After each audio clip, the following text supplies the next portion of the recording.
जी Momina, question number 6 है और फिर फाइनली हम लास्ट क्वेश्चन की तरफ चले जाएंगे। तो ये पेपर 2 में आमतौर पे जो फाइनल क्वेश्चंस होते हैं वो थोड़े टफ होते हैं। ये बल्कि मैंने 7 क्वेश्चन आपको करवा दिया था, समझा दिया था। अगर इसमें फिर स्टिल मेरी तरफ से कुछ रिक्वायर्ड है, अगर आपको कोई कन्फ्यूजन हो तो ज़रूर पूछिएगा। स्ट्रक्चर चार्ट और this one is your state transition diagram. ऐसा क्वेश्चन इंशाल्लाह आपको पेपर में भी मैंने दिया था और इंशाल्लाह आगे भी आएंगे। तो ये पेपर आपने अब दो पेपर्स के आप रेडी हो जो, एक इंशाल्लाह इस फ्राइडे को और एक सैटरडे को होगा। जो टॉपिक पढ़ाता जा रहा हूँ उसको थोड़ा सा आपने अच्छे तरीके से प्रिपेयर होके तो उसको अटैम्प्ट करना है। तो हम रिज्यूम करते हैं।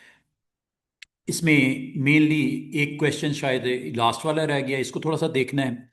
और उससे ऊपर एक छठा क्वेश्चन है। तो इसमें तकरीबन 8 क्वेश्चंस थे, जिसमें से 6 काफ़ी हद तक आपको क्लियर हो गए होंगे।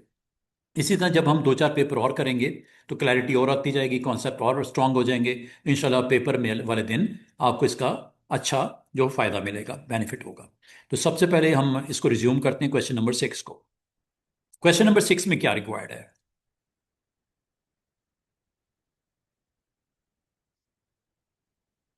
Student are learning about a simple check digit. Check digit का आपको पता है कि ये आपका वैलिडेशन के लिए मेथड फॉर वैलिडेशन होता है। Check digit is a method for validation. और आपका आईएसबीएन हो गया, व्हीकल आइडेंटिफिकेशन नंबर हो गया, उस डेटे से ही आपका चेक डिजिट जो है वो कैलकुलेट होता है।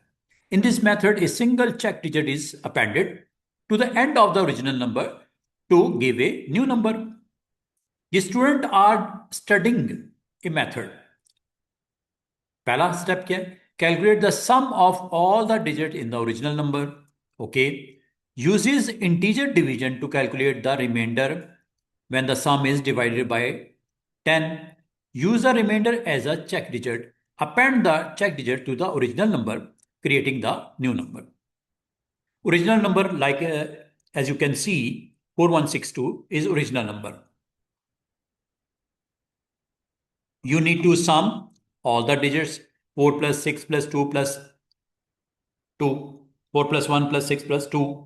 The value is 13. Okay.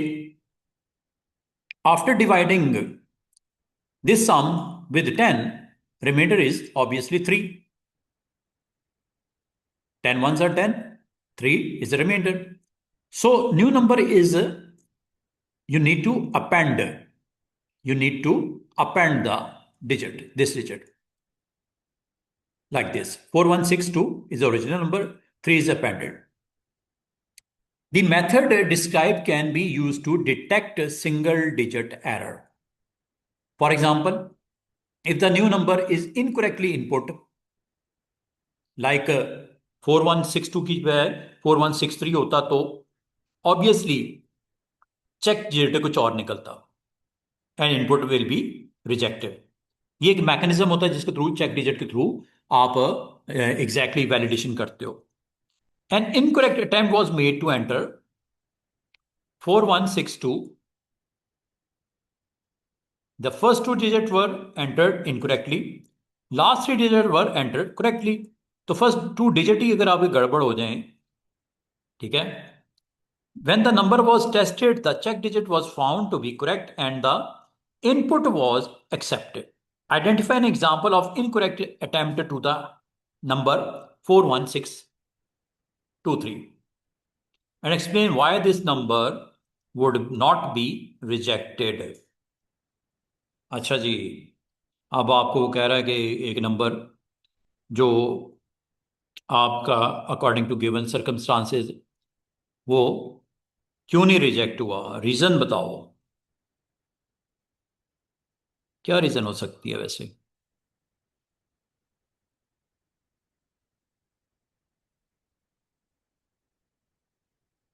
जैसे उसने यहां पे मार्किंग स्कीम में कहा है, any number where the first two digit sum to 5। ठीक है, पहले दो डिजिट अगर ऐसे नंबर दे दिए जाएं जिसका सम 5 आ रहा है, तो and the last digits are 63 हो जाए, the remainder is the same. The sum of the first four digits is the same. वो कह रहा है कि अगर इसमें ऐसा नंबर एंटर कर दिया जाए जिसके पहले दो डिजिट का सम 5 हो, आखिरी चाहे आपने वही रखनी है, तो 5 हो, तो ये एक इनकरेक्ट अटेम्प्ट हो सकता है। अब 4 1 की जगह आप 3 2 लिख दो। 4 1 की जगह आप जो है 5 ही सम करना है ना, तो 1 4 लिख दो। तो इसका मतलब है वो इस वजह से रिजेक्ट नहीं हो रहा कि स्टिल उसका जो रिमाइंडर है वो 3 आ रहा है। ठीक है, उसका स्टिल रिमाइंडर 3 आ रहा है। दैट्स वाई ये एक्सप्लेनेशन में आपने ये इसको इस तरह लिख देना है। ठीक है, तो फर्स्ट टू डिजिट्स जिसका सम 5 आपका अगर आ रहा है, और लास्ट डिजिट्स आपको नजर आ रहे हैं 12 और 15, आखिरी का 15 आ रहा है। ठीक है, इसका मतलब अगर कुछ इस तरह का वेरिएशन डाल दिया जाए जिसमें उसका सम फर्स्ट टू या आखिरी तीन के अगर सेम होगा, तो ऑब्वियसली रिमाइंडर 3 ही आएगा ना। तो ये इस तरह ये आपका एक्सप्लेनेशन में ये आप रख सकते हो। अब आपने मॉड्यूल लिखना है जनरेट का, जो आपसे integer values representing an original number आपसे ले, और रिटर्न क्या करे, integer value representing a new number which include the check digit. The original number is always at least 3 digits in length. Write pseudocode for the module generate. Assume the parameter is valid.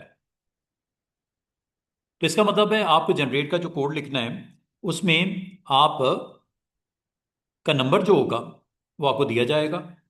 ठीक है, और ये return करेगा integer. तो लाजिम आता है आपका दो सपोर्टिंग वेरिएबल्स हैं, आपका टोटल होगा, इंडेक्स होगा, चेक डिजिट होगा। फिर अगर आपने उसको कॉन्कैटिनेट करना है स्ट्रिंग की फॉर्म में, तो एक वेरिएबल और ले लेना है। तो सबसे पहले आपको जिस तरह चेक डिजिट में आपको कहा गया कि आपको टोटल करना होता है, टोटल को आपने अभी इनिशलाइज कर लिया 0 के ऊपर।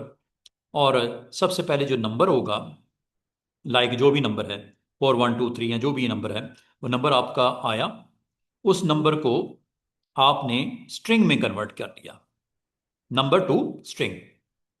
और अब आपने इस स्ट्रिंग की लेंथ तक ये लूप लगाना है, और आपने हर नंबर को पिक करना है एक एक करके। कहां से पिक करना है? फ्रॉम फर्स्ट वैल्यू से पिक करना है, और एक एक करेक्टर को आपने वहां से उठाना है। नंबर आगा आपका जो भी है, लाइक ये नंबर था 4 1 6 2 3। ठीक है, ये नंबर था। इसको एज ए स्ट्रिंग उसने यहां पे उसको कन्वर्ट कर दिया। इस लेंथ ऑफ द नंबर तक ये लूप लगेगा। कितना? 2 2 4 5, 5 दफा ये लूप लगेगा।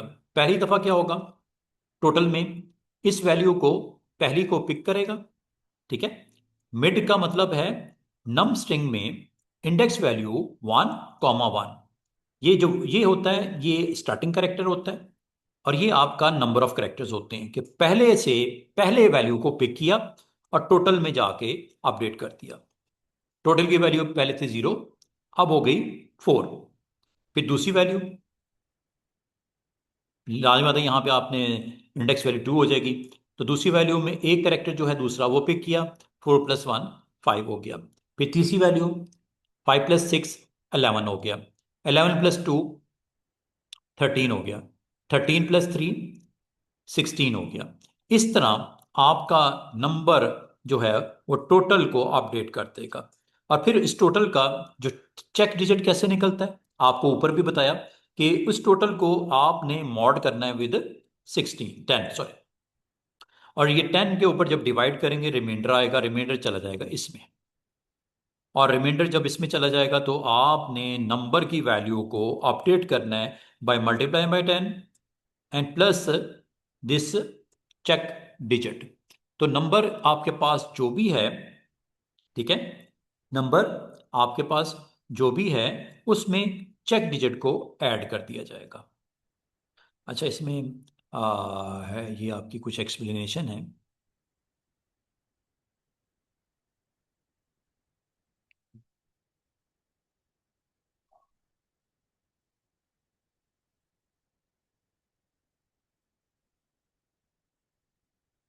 नंबर को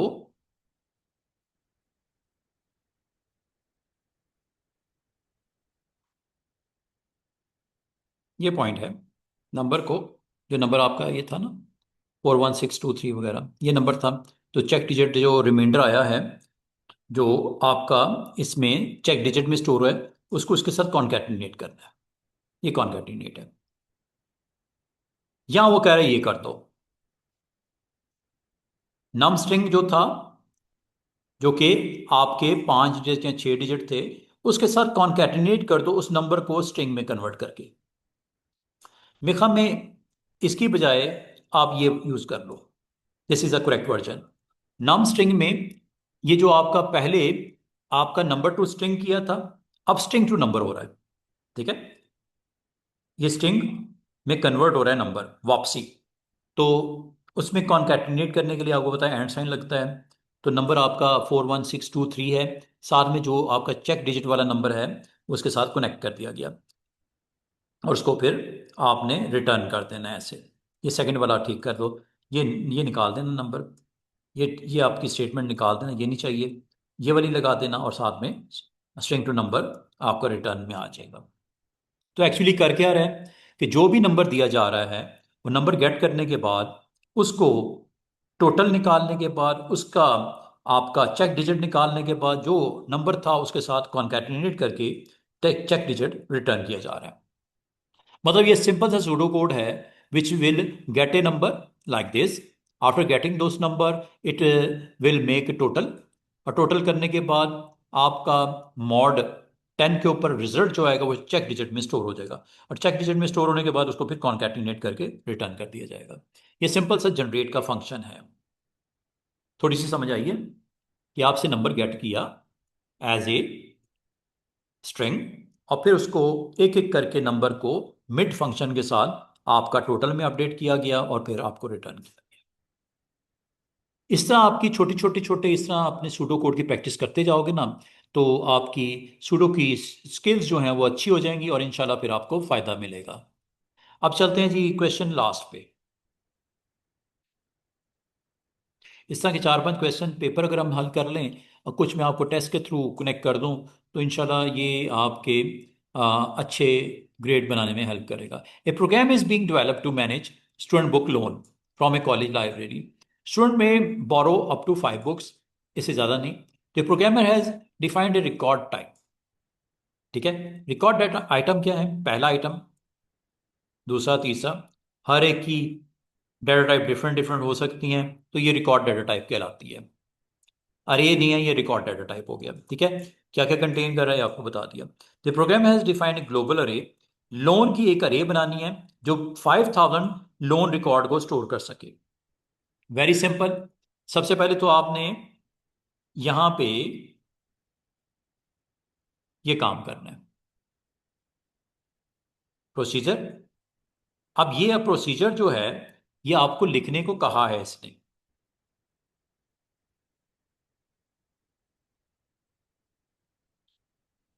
with parameter string representing student ID. Student ID क्या है? स्टूडेंट आईडी आपका set to an empty string. There are more elements in array than books in library. Unused element have the student ID set to empty string. Okay. और यहाँ पे programmer has defined global array loan with 5000 element, और ये आपके पास आ गए 3 data item और ये आपकी उसकी वैल्यूज। अच्छा जी, तो आपने सबसे पहले एक मॉड्यूल बनाना है। मतलब मॉड्यूल मतलब होता है प्रोसीजर। प्रोसीजर लिखना है ओके टू बोरो। बोरो बोरो की कुछ बेसिक रिक्वायरमेंट आपको बता दी गई कि 5 बुक से ज़्यादा ले नहीं सकते, तो लाजमता है यहाँ वैलिडेशन भी लगेगी स्टूडेंट आईडी के ऊपर। स्टूडेंट आईडी को एज अ पैरामीटर जो कि स्ट्रिंग है पास किया गया, और 2 सपोर्टिंग वेरिएबल ले लिए गए। काउंट, नंबर ऑफ बुक्स कितनी उसके नाम पे इशू हुई हुई हैं, और लाजमत है ये रिकॉर्ड को होल्ड करने के लिए पोजीशन को इंडेक्स। सबसे पहले मैक्सिमम जो इशू हो सकती हैं बुक्स उसके लिए कांस्टेंट ले लिया मैक्स का। मैक्स की वैल्यू, चूंकि आपने मैक्सिमम अलॉटमेंट जो है वो 5 बुक्स की है, तो इसलिए कांस्टेंट लेना पड़ेगा, वेरिएबल ना लेना। जिसकी वैल्यू फिक्स होती है थ्रू आउट द प्रोग्राम, तो उसको कांस्टेंट लेते हैं, ठीक है। तो कांस्टेंट लिख देना चाहिए साथ में। काउंट की इनिशियल वैल्यू आपकी 0 हो गई, और इंडेक्स बाज प्रोग्रामिंग लैंग्वेज में 1 से स्टार्ट होता है, बाज में 0 से स्टार्ट होता है। और जो आपकी नंबर ऑफ बुक्स 5000 के लिए आपको अलाउ किया गया, तो ये आपके पास इंडेक्स की वैल्यू अगर लेस देन 5000 होनी चाहिए, बराबर हो जाए, ठीक है, या ये लिख दो। और अगर ये स्टार्ट हुआ है 0 से, 1 से, फिर ये लिख दो। अगर इंडेक्स वैल्यू आपकी 0 से स्टार्ट हुई है, तो फिर आपने लिखना है index is less than equal to 499। 0 के केस में ये आपने लिखना है वाइल में, और अगर आपने इसको 1 लिया है तो फिर ये लिखना है। ऐसे स्लैश नहीं डालने। स्लैश का मतलब है इन दोनों में से एक। In case 1, then value is less than equal to 5000। ये इस तरह है कि आपका ये लोन की एक अरे है,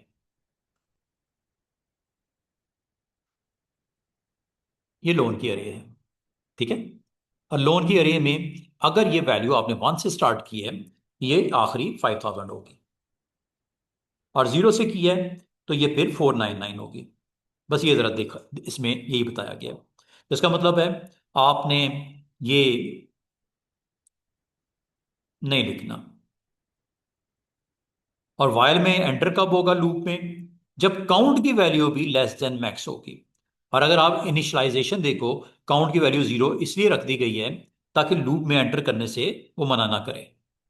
तो इसका मतलब अभी आपने चूंकि नंबर ऑफ बुक्स को काउंट करना है किसी स्पेसिफिक स्टूडेंट के लिए, जैसे मोमिना की आईडी है, तो इस आईडी को यहाँ पे दिया गया, मोमिना की आईडी। और यहाँ पे आपने लूप में चेक करें क्या करना है। लूप में एंट्री के लिए क्या जरूरी है कि आपकी 5000 तक की लिस्ट है बुक्स की, ठीक है। तो आपने इस वैल्यू को स्टूडेंट आईडी की चेक करना है कि ये स्टूडेंट को कहीं लॉट तो नहीं हुई, उसमें लोन तो नहीं हुआ हुआ। 0 पे आपकी आईडी तो नहीं है, 1 पे आपकी आईडी तो नहीं है, फ्री इंडेक्स वैल्यू पे लोन का जो अरे है उसमें आपका नाम तो नहीं लिखा हुआ, आपकी सॉरी नेम या आपकी आईडी तो नहीं है। दिस आईडी आई ना यहाँ पे, दिस आईडी को चेक किया गया विद, यहाँ पे हर एक जो इंडेक्स नंबर है, यहाँ पे आईडीज लिखी हुई हैं आपकी। हो सकता है यहाँ पे आपकी स्टूडेंट आईडी है, एक यहाँ पे है, एक यहाँ पे है, तो ये काउंट हो गया 2। तो यहाँ पे आपकी वैल्यू काउंट कब होगा? जब आपका एक एंट्री मैच हो गई, मतलब आपने 2 बुकें इशू करवाई हुई, एक यहाँ पे है, एक यहाँ पे है। अगर आपकी दो जगह एंट्री है तो काउंट की वैल्यू क्या हो जाएगी? अब 2 हो जाएगी। इसका मतलब आपने 2 बुकें इशू करवाई हुई हैं, और ये लूप आपका till the value is less than equal to 5000, मतलब आखिरी नंबर तक 5000 तक ये चेक किया जाएगा इस आईडी के अगेंस्ट कितनी बुक इशू हुई हैं। अगर तो 5 हो गई, अगर तो 5 हो गई हैं तो लाजमत इशू नहीं होगी। अगर वो लेस देन है तो यू मे बोरो, लेकिन अगर वो लेस देन नहीं रही, यू मे नॉट बोरो। तो सबसे पहले तो आपने इस सूडो का मकसद समझो। इस सूडो का मकसद क्या है कि आपके पास 5000 की कैपेसिटी है लोन की, उसमें ये चेक करना है इस स्टूडेंट आईडी के अगेंस्ट कितनी बुक इशू हुई हुई है। अगर तो वो 5 हैं तो मैसेज आना चाहिए student may not borrow another book. लेकिन अगर लेस देन है कांस्टेंट वैल्यू 5 से, तो ये बोरो कर सकते हो। तो इसका ये मकसद था कि आपने ओके करना है बोरो के लिए उन स्टूडेंट्स को जिनकी नंबर ऑफ बुक्स 5 से कम इशू हुई हुई हैं। अगर 5 से ज़्यादा हैं तो आपको अलाउ नहीं किया जाएगा। ये एक एफिशिएंट कोड लिखा गया कि जो काउंट कर रहा है आपकी बुक्स को, जो लोन का जो स्ट्रक्चर है, जो आपके 5000 वैल्यू को यहाँ पे रखा हुआ है, डिफरेंट डिफरेंट स्टूडेंट की आईडीज़ को यहाँ पे रखा हुआ है, कि अगर आपकी 3 एंट्रीज निकल आई या 4 निकल आई, यू कैन बोरो। लेकिन अगर 5 निकल आई तो यू कैन नॉट बोरो। बात को समझा है?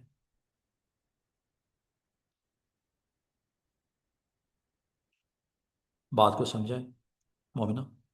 क्लियर हुआ कॉन्सेप्ट? ये एक्चुअली काउंटिंग कर रहा है बुक्स की। जो लोन के लिए दी जा रही हैं उनकी बुक्स की। बोरो का आपका प्रोसेस जो है इसलिए रखा गया है कि वो एक एफिशिएंट कोड लिखने को कहा गया कि आपने ये चेक करना है कि ये आपको अलाउ है या नहीं। तो एक काम करना ना, इसकी प्रैक्टिस जरूर करना कि इस पूरी सर्कमस्टांसिस को अंडरस्टैंड करना, ठीक है। और उसके मुताबिक ओके टू बोरो का प्रोसीजर आपने राइट करना है। और ये आपकी वैल्यूज़ को गेट करेगा। फिर सपोर्टिंग जो आपके वेरिएबल्स हैं वो आपने लिए अभी तो, ठीक है। और कुछ आपने इनिशलाइजेशन की है। और ये आपकी यहाँ पे वैलिडेशन है। अगर तो वैलिड है तो ये काउंटिंग और इंडेक्स वैल्यू चेंज होते होते होते पूरी अरे में नंबर ऑफ टाइम काउंट हो जाएगा। और अगर वो लेस देन है तो you can allow to borrow another book, otherwise message is there.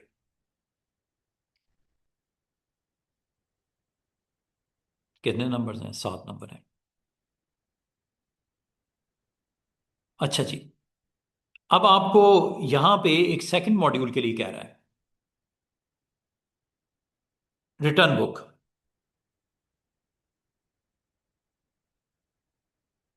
Assume that each student is only allowed to borrow each book only once। मतलब बुक है वो आप एक ही दफा बोरो कर सकते हो। That means that there will be no more than one loan record for a given combination of student and book. मतलब अगर आपकी बुक्स हैं तो आप एक वक्त में अगर एक बुक ले लेते हो तो दोबारा अलाउ नहीं है।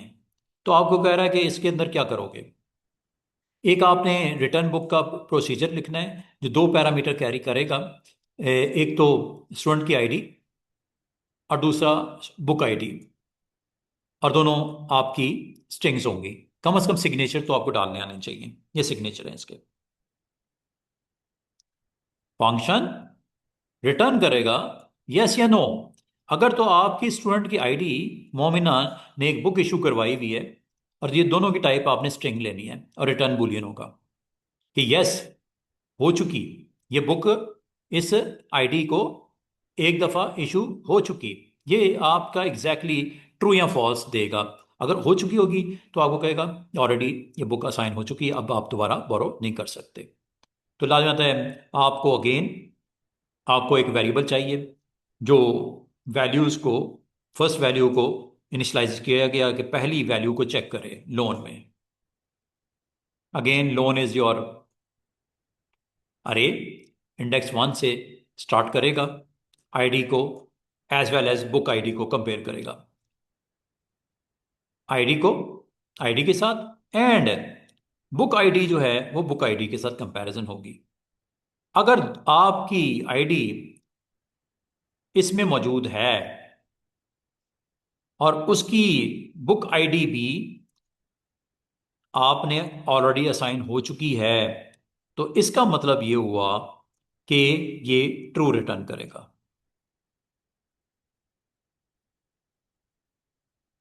क्या रिटर्न करेगा? ट्रू। क्या मतलब? ये बुक आप ऑलरेडी साइन हो गई है, एक दफा आपने ले ली है। लेकिन अगर ये मैच नहीं होती तो इसका मतलब क्या कि मार्क करेगा नॉट रिटर्न। अच्छा, ये ऑलरेडी जो असाइन हुई है उनकी बात कर रहा है। तो ये रिटर्न हुई है कि नहीं हुई, ये आपके पास ही है, ठीक है। ये आप ही के पास है। और अगर ये वैल्यू फॉल्स आती है कि आईडी बुक की ये है और ये स्टूडेंट की आईडी है, ये आपकी लोन नहीं हुई, इसका मतलब ये आपकी लोन हुई भी है तो ये रिटर्न करेगा लोन। मतलब आपको आपके पास ही अभी तक पड़ी हुई है या आपने वापस कर दी है। Not return mark as return now, ठीक है। तो ये अब आपने एक्चुअली करना क्या है कि रिटर्न आपने जो बुक इशू हुई हुई लाइब्रेरी की, अगर तो मोमिना की आईडी के अगेंस्ट कोई बुक इशू हुई हुई है तो इसका स्टेटस क्या आएगा? ट्रू।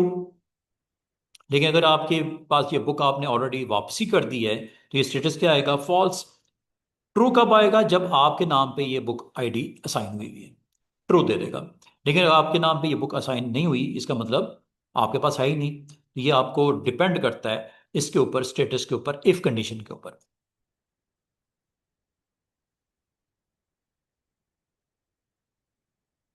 पॉज का मतलब ये, ठीक है जी। तो एक्चुअली करना क्या है कि आपका बुक की आईडी को आपकी आईडी के साथ देखना है लिस्ट में कि आपको ये बुक असाइन हुई हुई है, तो इसका मतलब अभी आपने रिटर्न नहीं की। और अगर आपकी रिटर्न हो चुकी है तो ये आपके नाम के ऊपर वहाँ पे मौजूद नहीं मिलेगी। इस तरह ये छोटा सा एक क्वेश्चन था जिसका बेसिकली दो पार्ट्स आपने बनाने थे। और यहाँ पे एक और सी पार्ट भी आ गया जनाब, ये भी कर लेते हैं फिर मैं क्लोज करता हूँ। It is decided to introduce a system of fines for a books and have a borrowed for too long। इसका मतलब वो कह रहा है कि अगर आपका एक डेट 15 दिन के लिए आपको अलाउ किया जाता है, या आपको जब आप असाइन होती है बुक बोरो करते हो तो साथ में आपको बताया जाता है कि आपने 15 अप्रैल तक रिटर्न करनी है, कुछ नई रिक्वायरमेंट आपकी डिफाइन करनी पड़ेंगी। Each loan has a maximum length. जब बुक असाइन होगी तो आपका एक रूल बता दिया जाएगा कि आपने 2 वीक्स के अंदर उसको रिटर्न करना है। नंबर ऑफ डेज, 10 डेज में रिटर्न करना है या 20 डेज में रिटर्न करना है, ये आपको रिक्वायरमेंट इसमें जो है एडजस्ट करनी पड़ेगी। Each book in library will be assigned one of the three categories. Each category has different maximum loan length. Record structure and program data design changes are needed to meet to requirement. Outline the changes, वो कह रहा है सिर्फ changes बताओ, module नहीं लिखने बैठ जाना, कोड नहीं लिखना, सूडो नहीं लिखना, सिर्फ आप बताओ कि ये रिक्वायरमेंट को फुलफिल करने के लिए क्या करना पड़ेगा। लाजमत है जब बुक असाइन होगी तो आपके डेट को रिकॉर्ड करना पड़ेगा, किस डेट पे ये बुक असाइन हुई है, बोरो हुई है, और कब रिटर्न होगी, नंबर ऑफ डेज, ताकि अगर वो नंबर डेज एक्सपायर होंगे तो पर डे फाइन आपको चार्ज किया जाए। तो इसमें सिर्फ आपको कह रहा है कि क्या करना पड़ेगा, स्ट्रक्चर में चेंजेस क्या करने पड़ेंगे।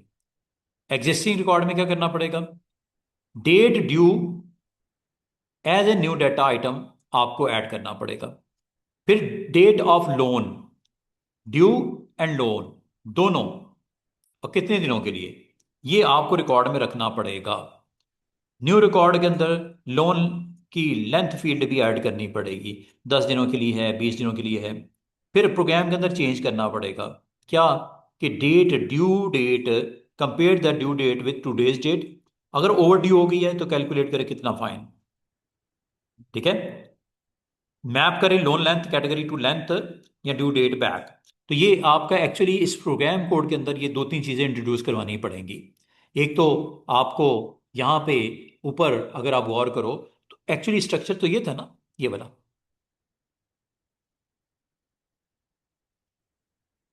स्टूडेंट आईडी थी, बुक आईडी थी, ऑन लोन था। वो कह रहा है इसमें आपको कुछ और भी आइटम ऐड करने पड़ेंगे, जैसे ड्यू डेट, कितने दिनों के बाद रिटर्न होगी, बोरो डेट डाल दो, ड्यू डेट डाल दो। वो कह रहा है इसमें कुछ ना कुछ आपके स्ट्रक्चर में ये चेंजेस करनी पड़ेंगी। और फिर कैलकुलेशन का एक मैकेनिज्म भी इंट्रोड्यूस करवाना पड़ेगा, नंबर ऑफ डेज। तो अगर तो आपकी ओवर ड्यू हो गई है तो you need to pay some kind of fine there. ये इसने क्या है इसके अंदर करने को। हम अभी इस पार्ट के बाद नेक्स्ट हमारा जो होगा वो पेपर नंबर 2।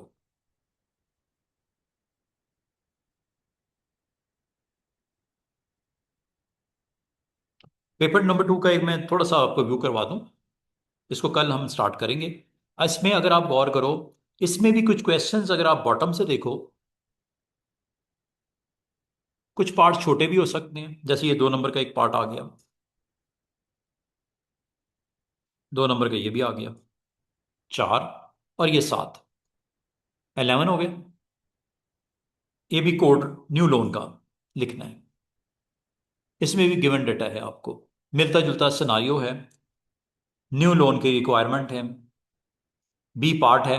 तो ये देखो, 7, 7 14 15 16 17 18, 18 मार्क्स का क्वेश्चन है जनाब, आखिरी 18 मार्क्स के क्वेश्चन है।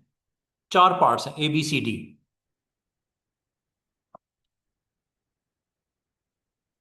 थोड़ा टफ है, ठीक है। ये इंशाल्लाह इसको हम आने वाले रोज में इसको अटेम्प्ट करेंगे।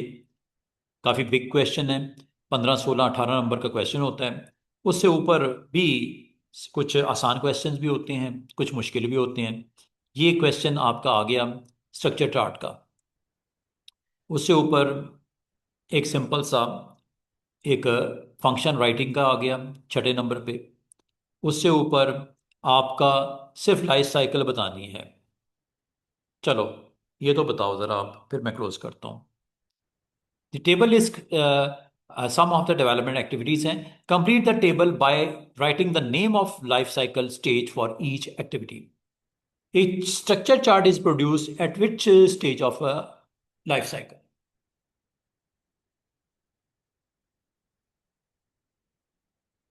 याद है ना, जो प्रोग्राम डेवलपमेंट लाइफ साइकिल है, एनालाइज, फिर आपका डिज़ाइन, फिर कोडिंग, फिर टेस्टिंग, फिर maintenance. Name of the life cycle stage.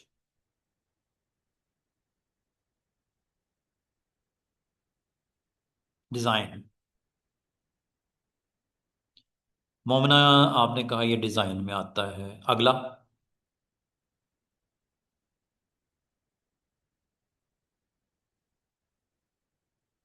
Maintenance में। ओके। अगला। एनालिसिस में। Okay. An ID provide context coding में। ओके। अच्छा जी, कल ना इसको हम स्टार्ट करेंगे।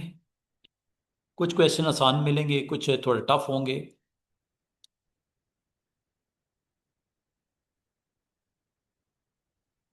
ठीक है जी। नंबर इसके कितने थे? नंबर अभी 4 तो होंगे कम से कम।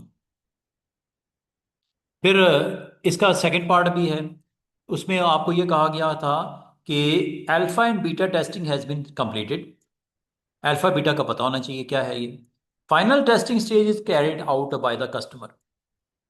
तो कस्टमर ये चूंकि कर रहा है, ठीक है, कस्टमर अपने उस कैंपस में ऑन साइट ये परफॉर्म कर रहा है। तो इस काइंड ऑफ टेस्टिंग को एक्सेप्टेंस बोलते हैं। ठीक है। इस फाइनल टेस्टिंग को जो ऑन साइट हो रही होती है, एक्सेप्टेंस टेस्ट बोलते हैं। ठीक है। आसान सा आंसर था इसका। चलें इसके शुरू के क्वेश्चन एक आध करके मैं क्लोज करता हूं। पहला क्वेश्चन। हाँ जी। ये सूडो एग्जाम्पल है, सिलेक्शन, आइट्रेशन और सब रूटीन। बताओ। ये दो तीन भी हो सकते हैं। इफ का पार्ट है, फॉर का पार्ट है, और एक रीसेट भी है। All three. Good. Selection if में आ गया, फॉर का लूप आ गया, और कॉल रीसेट काउंट हो गया। Otherwise status assignment of true value. Selection है, आइट्रेशन है, या सब रूटीन है? सिलेक्शन। ओके। वाइल का लूप है, all done procedure. Selection and सब, ये वाइल है ना? ओके।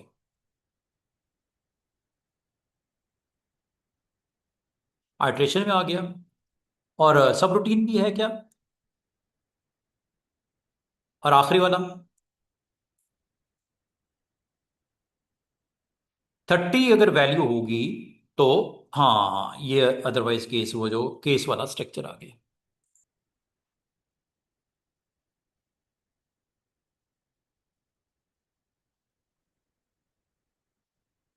ठीक है। ओके हो गया जी। ये डेटा टाइप क्या होगी बी पार्ट की? Number. Real. Okay. Month later क्या होनी चाहिए? मंथ लेटर की ये स्ट्रिंग है। ओके। आखिरी की तो ऑब्वियसली डेट होगी। इसकी वैल्यू बता सकते हो? Evaluate to. इंटीजर रिजल्ट ऊपर लिखा हुआ है 4.42, 5.42। इसके मुताबिक बताओ क्या आएगा result?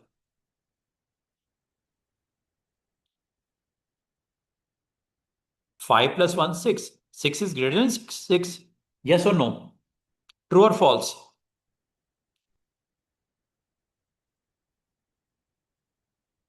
Number to string, length of this length क्या रिटर्न करेगा? 12 है। ओके। नंबर को स्ट्रिंग में रिजल्ट प्लस ये क्या आएगा?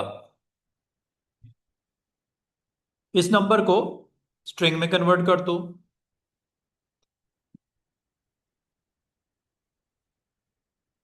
ये पॉसिबल है। या इसको देखो, अगले को देखो। मंथ लेटर मिड का फंक्शन है। Month of birthday, month of birthday is -2। 9, 9,1 ninth letter pick करे और एक ही पिक करे, क्या आएगा रिटर्न?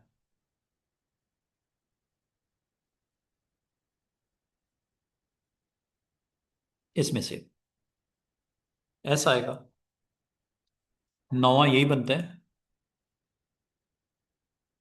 ठीक हो गया। नहीं जी, आज के लिए काफी है, इंशाल्लाह यहीं से कल कंटिन्यू करेंगे। Thank you, Allah Hafiz.